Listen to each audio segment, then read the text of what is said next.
बिस्मिल्लाहिर्रहमानिर्रहीम। अस्सलाम वालेकुम नाज़रीन। Programme dentistry with doctor Yusuf Shahid के साथ मैं हूं आपकी होस्ट इज़ा नज़ीर। नाज़रीन, हम अपने प्रोग्राम में दांतों, उनकी बीमारियों, डेंटल एस्थेटिक्स और डेंटल प्रॉब्लम्स के मुतालिक डिस्कशन करते हैं। और नाज़रीन, आज का हमारा टॉपिक पिछले टॉपिक्स की तरह नहायत अहम, सादा लेकिन बहुत आम है। नाज़रीन, आज का हमारा टॉपिक है ऑर्थोडोंटिक प्रॉब्लम्स। आप अक्सर हॉस्पिटल्स में जाते हैं, बहुत सारे कमरे होते हैं डेंटल हॉस्पिटल में। एक हॉस्पिटल के रूम के बाहर ये भी लिखा होता है ऑर्थोडोंटिक प्रॉब्लम्स या ऑर्थोडोंटिक डिपार्टमेंट। इसी तरह आप देखते हैं कि एक डेंटिस्ट के फ्लेक्स पे usually one of the facilities जो लिखी होती हैं वो ऑर्थोडोंटिक ट्रीटमेंट भी होता है। तो एक आम बंदा सोचता है यार ये ऑर्थोडोंटिक प्रॉब्लम क्या है। तो आइए आज हम डिस्कस करते हैं ऑर्थोडोंटिक प्रॉब्लम्स क्या हैं, इनकी कॉजेज़ क्या हैं, इनकी अगर ये प्रॉब्लम्स हो जाएं तो इनकी प्रिवेंशन क्या होगी और इसका ट्रीटमेंट क्या होगा। इसके लिए हमारे साथ मौजूद हैं स्पेशलिस्ट डेंटल सर्जन जनाब डॉक्टर यूसुफ शाहिद साहब। जी अस्सलाम वालेकुम डॉक्टर साहब। डॉक्टर साहब, आपको बहुत शुक्रिया, आपने हमें टाइम दिया। तो डॉक्टर साहब, ये ऑर्थोडोंटिक प्रॉब्लम्स क्या है एक आम बंदे के लिए, आप बताएंगे इसमें क्या होता है? बिस्मिल्लाहिर्रहमानिर्रहीम। डॉक्टर साहब, ऑर्थोडोंटिक ट्रीटमेंट का मतलब है दांतों को सीधा करना, उसको उनकी पोजीशन ठीक करना। और ये आमतौर पे इसकी जो इंडिकेशंस हैं उसमें है कि चेहरे की अगर डिफॉर्मिटी है या खाने पीने में प्रॉब्लम है या हंसने के बाद दांत जो हैं वो अच्छे नज़र नहीं आ रहे, तो इनमें से कोई भी एक वजह जो है वो ऑर्थोडोंटिक ट्रीटमेंट की वजह बन सकता है। इस एस्थेटिक जो है वो बड़ा इम्पॉर्टेंट है जी। तो जो दांत होते हैं ये ना सिर्फ हंसते वक्त इनका ये किस तरह के नज़र आते हैं ये हमारी पर्सनैलिटी पे बहुत असर करता है, बल्कि जो दांतों की आर्च की शेप है वो हमारे चेहरे की स्ट्रक्चर पे बहुत गहरा असर डालती है। इसमें जो है कि अगर आर्च शेप आपको पता है कि अगर वी शेप्ड होगी तो चेहरा मुख्तलिफ होगा, अगर आर्च शेप जो है वो यू शेप या वो स्क्वायर होगी तो चेहरा डिफरेंट होगा। इसके अलावा चेहरे का जो बैलेंस है वो दांतों के बैलेंस के साथ बहुत मैच खाता है। तो ये वो बहुत सारी चीज़ें हैं, जब कोई हंसता है तो उसके चेहरे पे किस तरह से वो दांत हैं, उनका बैलेंस क्या है, वो एक बड़ा गहरा इम्पैक्ट डालता है। तो इसका अगर हम देखें कि इसका एस्थेटिक साइज़, इसका जो है वो फंक्शनल साइड और इसकी जो है वो हेल्थ की साइड, तीनों ही इम्पॉर्टेंट हैं। मगर एक और इम्पॉर्टेंट चीज़ जो एस्थेटिक से मिल गई है वो है साइकोसोशल प्रॉब्लम, साइकोसोशल इफेक्ट्स। तो इसलिए ये ख़ास तौर पे नौजवान बच्चियों में, because appearance is important for everyone, तो वो तो बहुत कॉन्शियस होते हैं। तो ये जैसे जैसे हमारा कॉन्शियस लेवल अबाउट एस्थेटिक्स बेहतर हो रहा है तो ये ऑर्थोडोंटिक ट्रीटमेंट की अहमियत भी ज़्यादा हो रही है। तो डॉक्टर साहब, जिस तरह हम देखते हैं कि कुछ लोगों के दांत थोड़े आगे होते हैं नॉर्मल लाइन से, कुछ के थोड़े पीछे होते हैं, और ज़रूरी नहीं है कि सारे दांत इन्वॉल्व हों, कोई एक दांत भी इन्वॉल्व हो सकता है इसमें। तो आपके पास पेशेंट्स आते ही होंगे, कहते होंगे हमारे दांत बहुत बाहर को हैं या अंदर को हैं, तो आप सबका ही ट्रीटमेंट कर देते हैं या सबको ट्रीटमेंट रिकमेंड करते हैं कि आप ऑर्थोडोंटिक ट्रीटमेंट ले लें? डॉक्टर साहब, इसमें ये होता है कि हम जो है ना इसको ग्रेड कर लेते हैं जी। एक बड़ी एक्सट्रीम केसेस होते हैं जिनमें फंक्शन और अक्लूजन की वजह से उसका जो एस्थेटिक है वो सारा कुछ कंप्रोमाइज्ड हुआ होता है या ख़राब हुआ होता है, उसकी हेल्थ भी ख़राब हो रही है। ऐसे केस होते हैं एक्सट्रीम केसेस। जैसे आपके अगर देखा जाए तो ओवरजेट अगर 6 मिलीमीटर से ज़्यादा हो या क्रॉस पाइट बहुत ज़्यादा है कि जब एक तरफ के दांत मिलाए जाए दूसरी आर्च मिले ही ना जी। या ये है कि दांतों का बैलेंस बहुत ख़राब हुआ हो। और ये भी होता है कि बाज़ का इनकी वजह से सुपरनिमररी मुंह में टीथ पड़े हुए हैं या मिसिंग टीथ हैं, उनकी वजह से आपस में एक्लूजन मिल ही नहीं रही और उसकी वजह से जो है वो आपका फंक्शन भी डिस्टर्ब कर रहा है और फंक्शन की वजह से आपको पता है फिर TMJ की प्रॉब्लम्स भी आ सकती हैं, तो हेल्थ भी डिस्टर्ब हो सकती है। लिहाजा हम इसे ग्रेड 5 से लेके ग्रेड 1 तक इसके स्टेजेस कर लेते हैं, which is from extreme, severe to moderate, then mild और फिर आखिर पे आप कह लें मिनिमल। तो ये हम देखते हैं कि जो पेशेंट आया, क्योंकि एक ट्रेंड भी बन गया है। बल्कि मैं आजकल एक और बात बताऊं विच इज़ अ वेरी आप कह रहे हैं कि डिफरेंस, ये एक आजकल हम चीज़ देख रहे हैं, वो ये है कि जब लोग मुख्तलिफ मूवी स्टार्स को देखते हैं तो उनके अपने दांत ठीक भी हों तो वो चाहते हैं उनके दांत उस जैसे हो जाए। और इसमें जो एक मूवी स्टार हिट हुआ होता है, ज़रूरी नहीं होता कि उसके दांत बहुत ही अच्छे हों। हो सकता है उसके दांत थोड़े से प्रोक्लाइंट हों जी, लेकिन क्योंकि he is a famous personality तो लोग बाज़ का एक अपना कह लें कि वो मिसकैलकुलेशन में आ जाते हैं। वो समझते हैं हमारे भी दांत अगर थोड़े से बाहर ही हों तो अच्छे हैं, लिहाजा उसमें फिर हमें बाज़ का पेशेंट को समझाना भी पड़ता है कि आपके दांत ठीक हैं। बाज़ का प्रॉब्लम बहुत छोटी होती है, उसको ज़रूरी नहीं होता कि ऑर्थोडोंटिक ट्रीटमेंट से ही करें। अगर किसी एक दांत का मसला है, बाज़ का उसमें क्राउनिंग वगैरह या और तरीके इस्तेमाल हो सकते हैं। तो कई जगह तो हम पेशेंट्स को ये समझा देते हैं कि आपको ज़्यादा ट्रीटमेंट की ज़रूरत नहीं है, लेकिन बाज़ जगह पे जहाँ हम खुद महसूस करते हैं कि जब इस कैटेगरी में हैं कि नहीं ज़रूरत है तो फिर वहाँ तो ट्रीटमेंट करना पड़ता है। तो डॉक्टर साहब, जिस तरह आपने बताया अभी कि लोग जो हैं वो फिल्म एक्टर्स को देख के अपने चाहते हैं कि उनका भी फेशियल प्रोफाइल थोड़ा डिफरेंट हो, तो डॉक्टर साहब मैंने ये भी देखा है कि बहुत सारे पाकिस्तानी एक्टर्स ऐसे भी हैं जो एक किसी मूवी से या किसी एक ड्रामे से हिट होने के बाद उन्होंने अपना ट्रीटमेंट करवाया, क्योंकि वो नॉर्मली इतना एक्सपेंसिव ट्रीटमेंट होता है कोई उसको सोचता नहीं है कि हम पहले करवा सकें। तो डॉक्टर साहब आपने अभी बताया इसके बारे में, तो इसकी कॉजेज़ क्या होती हैं, मेजर कॉजेज़ के कोई हैबिट्स होती हैं या कंजेनिटली लोगों के दांत टेढ़े होते हैं? जी डॉक्टर साहब, इसकी अगर हम कॉजेज़ देखें तो कॉजेज़ तो इसकी फ्रॉम द वेरी बिगिनिंग जी, यानी एम्ब्रियो स्टेज से ही शुरू हो सकती हैं। बड़ी कॉजेज़ को हम दो हिस्सों में तकसीम कर देते हैं कि एक वो कॉजेज़ हैं जो कि हैबिट से और सोशल बात का एनवायरनमेंट की वजह से क्रिएट होती हैं, और कुछ वो हैं जो डेवलपमेंटल हैं, जेनेटिक हैं। तो इसको हम ये समझ लें कि बाज़ ऐसी प्रॉब्लम्स हैं जैसे हमने कहा वो एम्ब्रियोनिक स्टेज से शुरू हो जाते हैं। इसमें टेट्रोजेनिक केमिकल्स होते हैं, अगर वो प्रेगनेंसी में लिए जाएं तो वो फेस की ग्रोथ को अफेक्ट कर सकते हैं। हम जानते हैं कि अगर एस्प्रिन वगैरह ली जाए, इसी तरह कुछ वायरसेस हैं, रिबुला वायरस वगैरह, वो अगर डिज़ीज़ कॉज कर दें, साइटोमेगालोवायरस, जी साइटोमेगालोवायरस। और इसके साथ हमने देखा कि अल्कोहल का यूज़ अगरचे हमारे यहाँ वो ज़्यादा नहीं है, लेकिन हमारे यहाँ भी एक तबका है जहाँ वो यूज़ होता है, एलीट क्लास। जी। इसके अलावा स्मोकिंग जो है, बज़ाहिर स्मोकिंग लगता है कि इसका कोई ताल्लुक़ नहीं है, अगर माँ स्मोक कर रही है तो बच्चे पे उसका कोई इफ़ेक्ट नहीं, लेकिन ऐसा नहीं है। ये चीज़ें from the cleft lip and palate to the mid face deformity जी, उस पर अफेक्ट कर सकती हैं। जो दरमियान का चेहरे का हिस्सा है उसकी फॉर्मेशन नॉर्मल नहीं रह सकती। इसी तरह एस्प्रिन जो है वो मेडिसिन में आती है, उसका यूज़ भी जो है वो भी क्लेफ्ट लिप पैलेट या डिफॉर्मिटी की तरफ जा सकता है। डॉक्टर साहब ये कितना बड़ा स्टिग्मा है, ये क्लेफ्ट लिप और पैलेट इतना प्रॉब्लमेटिक है बच्चों के लिए। सोसाइटी में वो निकलते हैं, यूजुअली मैंने नोट किया कि वो फेस मास्क यूज़ करते हैं, कि वो नॉर्मली लोगों को अवॉइड करते हैं इसकी वजह से। जी, क्लेफ्ट लिप एंड पैलेट की एक कंडीशन है, एक आप कह लें कि इस टाइप ऑफ प्रॉब्लम जो कि एम्ब्रियोनिक स्टेज से शुरू होती है और आपके लिप्स से लेके मैक्सिला, फिर प्री मैक्सिला और पैलेट तक ये इसके अफेक्ट जाते हैं, और बाद का नोज़ भी इसमें आता है। लिहाजा देखने से आपने देखा कि कटाव सा पड़ा होता है, एक सुराख लगता है जी, तो उसमें ये देखने में बहुत बुरा लगता है। और इसका जो ट्रीटमेंट है सर्जिकल, वो भी बड़ा महंगा ट्रीटमेंट है जी। इसके लिए प्लास्टिक सर्जरी में भी जाना पड़ता है। अब अगर तो ये नेचुरल हो गया, किसी के बस की बात नहीं तो और बात है, लेकिन अगर ये माँ की स्मोकिंग की वजह से हो रहा है या अगर खुदा ना खास्ता वो अल्कोहल लेने से हो रहा है, तो आप सोचें कि वो माँ कितनी ज़िम्मेदार है जी, अपने आने वाली औलाद की इस तरह के उसको स्टिग्मा देने में। इसके अलावा कुछ डेवलपमेंट और इसमें ड्यूरिंग बर्थ भी प्रॉब्लम हो सकती हैं, ख़ास तौर पे जो मैंडिबल है जी, वो जो है अफेक्ट हो सकती है।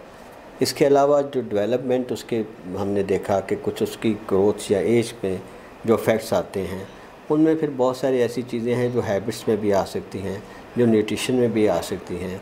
हमारे यहाँ बच्चों को फीडर्स बहुत ज़्यादा दिए जाते हैं, छोटी उम्र में बच्चों को फीडर दिया जाए तो वो मैक्सिलरी दांत अगलों पे प्रेशर डालते हैं और usually class 2 div 1 type of malocclusion में जाते हैं, जिसमें दांत के ऊपर वाले ये जो ऊपर वाले दांत हैं ये बाहर की तरफ आ जाते हैं जी।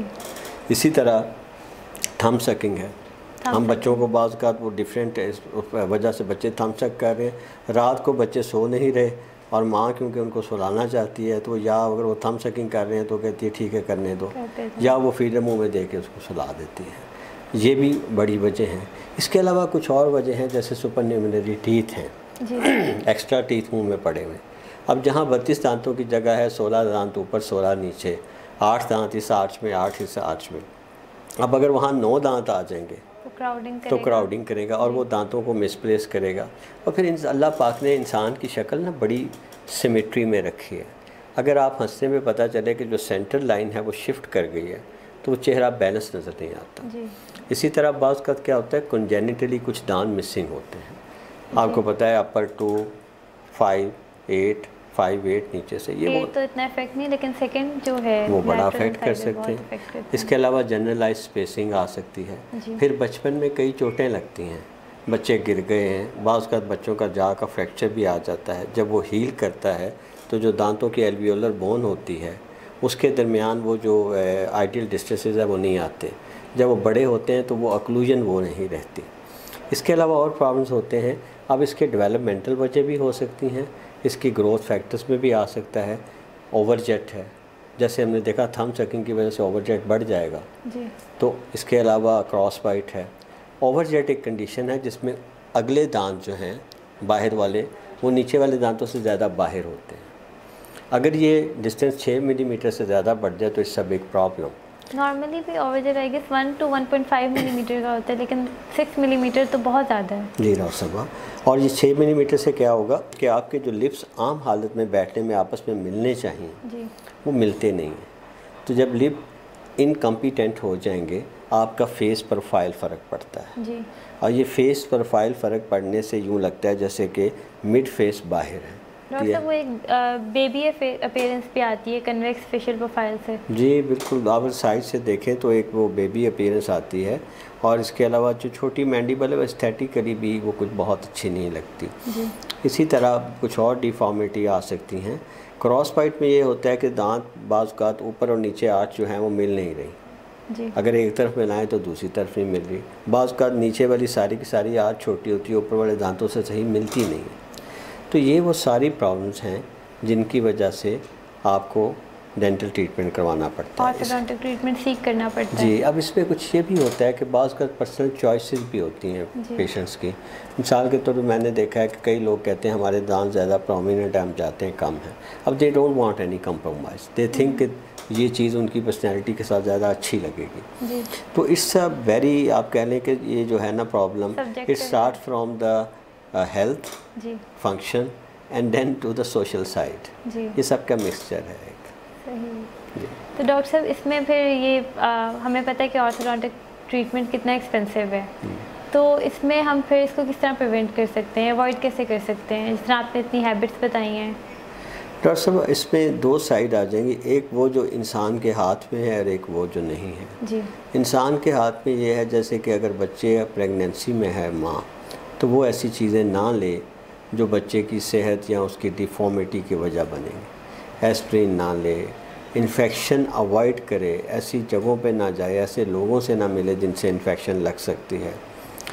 एलीट हमारी क्लास, एलीट वर्ड मैं यूजुअली यूज़ नहीं करता, एक ख़ास क्लास है हमारी जहाँ स्मोकिंग वगैरह ख़वातीन में बहुत कॉमन है जी। और वो शायद इसको अपने कॉन्फिडेंस का एहसास समझती हैं।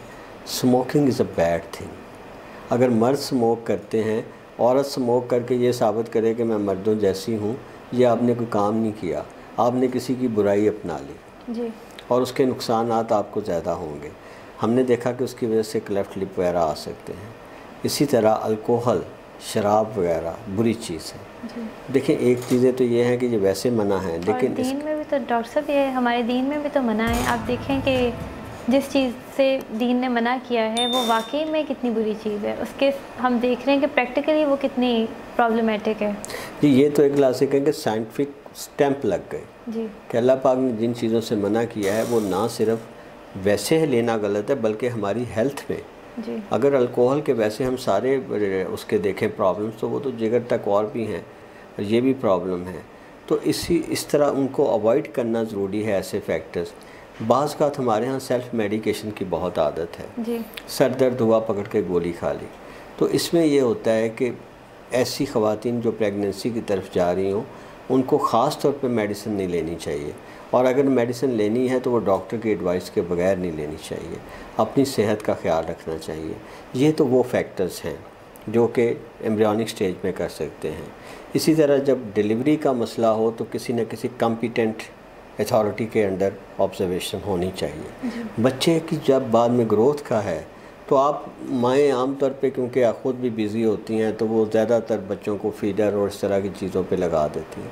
इसके नुकसानात हैं, इसके हेल्थ के वैसे भी नुकसानात हैं, लेकिन दांतों पे तो इसके बड़े गहरे, चेहरे की डिफॉर्मिटी होगी।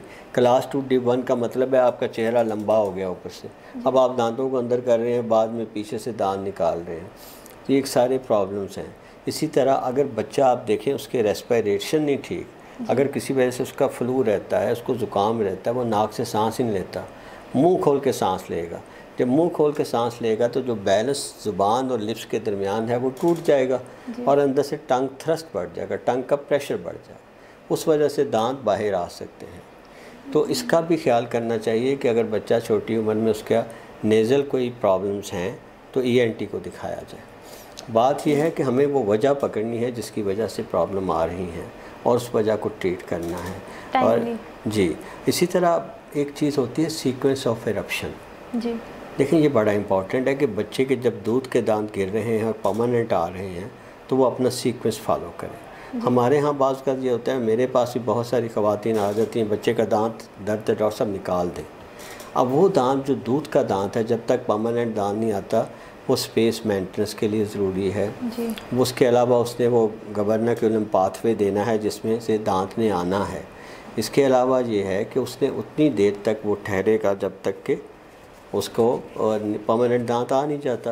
प्री मेच्योर वो दांत निकालने से दांतों की डेंटिशन ख़राब हो सकती है, पिछले दांत इनक्रोच कर सकते हैं, शिफ्ट आ जाता है, मीज़ियल शिफ्ट आ जाता है। तो ये जो सीक्वेंस ऑफ इरप्शन है कि पहले कौन से दांत गिरने चाहिए, ये ख़राब हो सकता है और सिर्फ सीक्वेंस ऑफ इरप्शन ख़राब होने से दांत टेढ़े हो सकते हैं।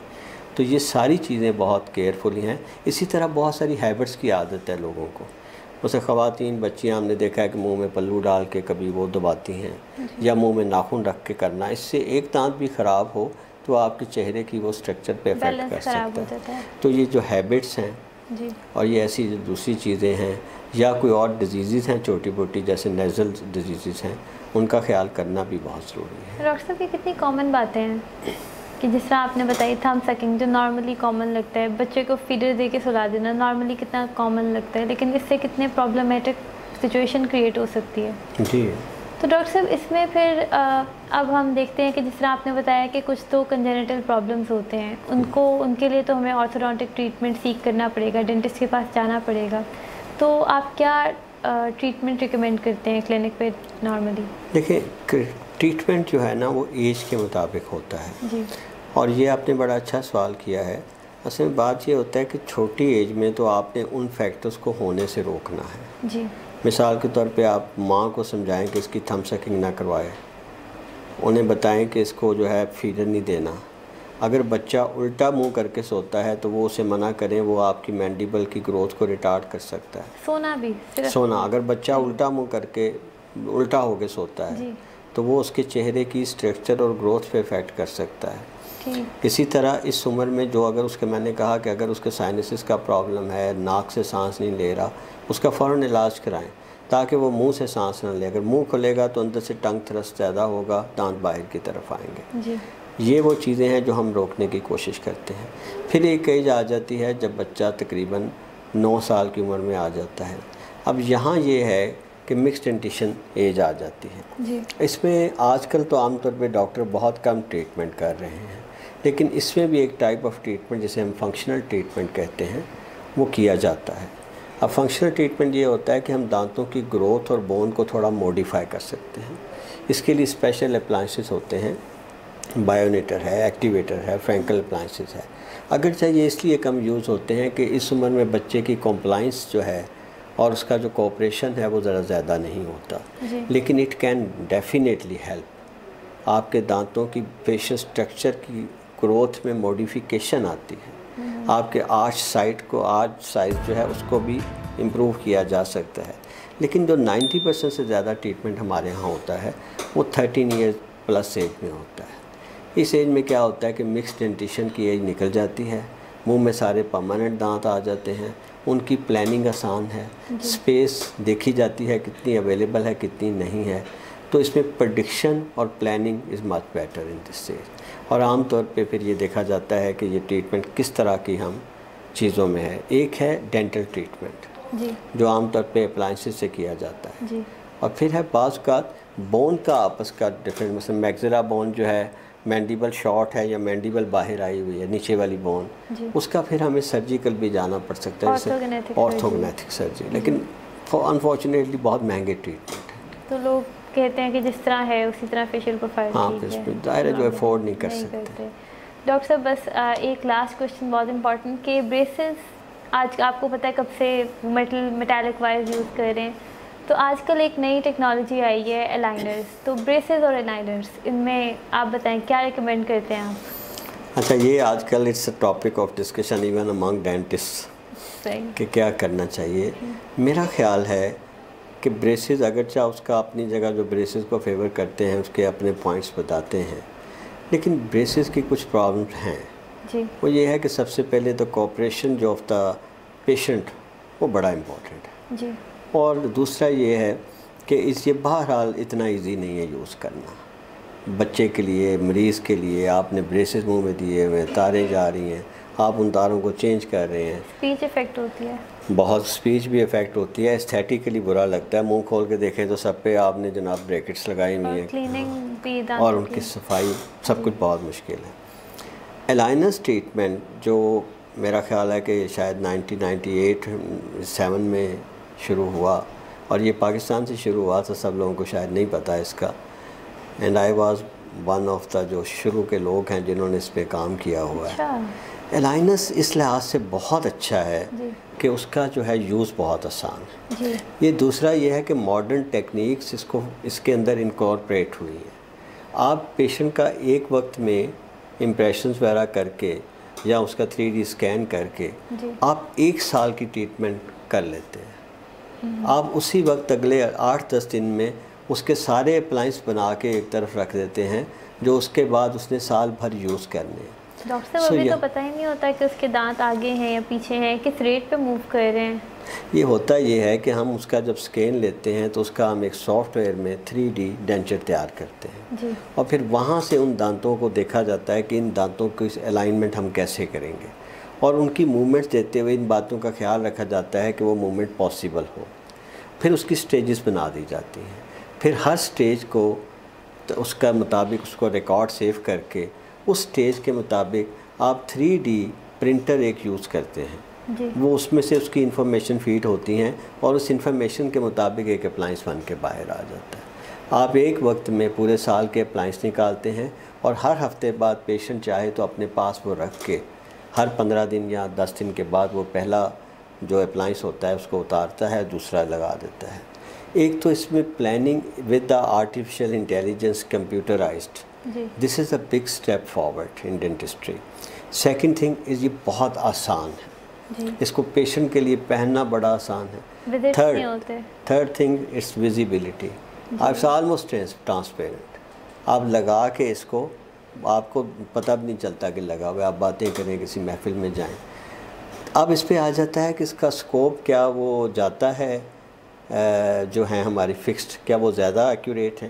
अच्छा, मैं ये अपना पर्सनल एक्सपीरियंस बता रहा हूँ कि हमने जब इस पे सारा काम किया, इसका स्कोप फ्यूचर में उससे बेहतर हो जाना है। ये नॉर्मल ब्रेसेस से सिर्फ लोग रिलक्टेंट हैं, क्योंकि हमने इसमें ऐसे काम भी किए हुए हैं जो आमतौर पे फिक्स ब्रेसेस में भी जाके लिमिटेशन में आ जाते हैं।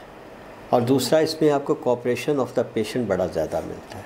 द ओनली प्रॉब्लम इज़ कि ये महंगा है, ऑर्थोडोंटिक फिक्स भी महंगा है, लेकिन ये अगर उससे थोड़ा महंगा है तो ये बहुत इजी है, बहुत कन्वीनियंट है, बहुत पेशेंट फ्रेंडली है, बहुत इजी है।